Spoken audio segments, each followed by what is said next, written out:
so you're ready to put in an offer on your new house. Well, who pays the closing costs? Stick around, that's what we're talking about on this video.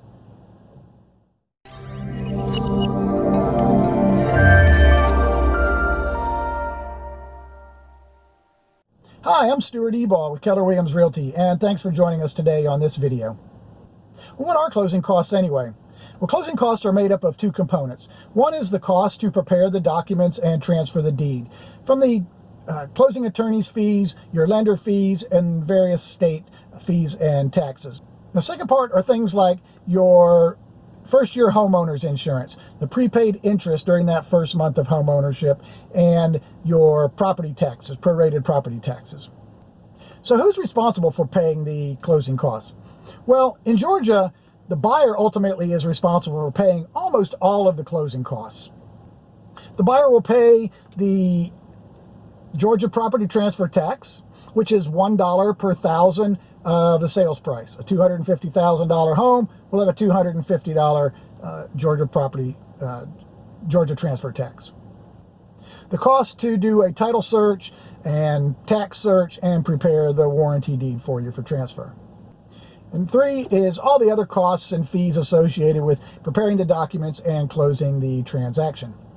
Plus, there'll be some additional amounts needed for your first year of homeowners insurance premiums and a certain amount of property taxes that will go into your escrow account. So what does the seller pay for? Well, not much.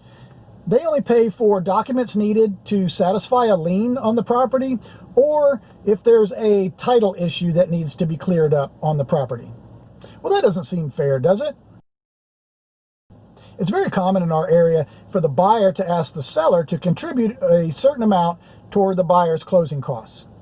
But that's totally negotiable, and it can range anywhere from $0 up to as much as 6% of the purchase price.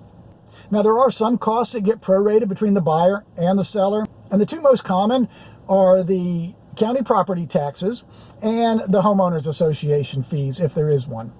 So what can you expect the closing costs to be?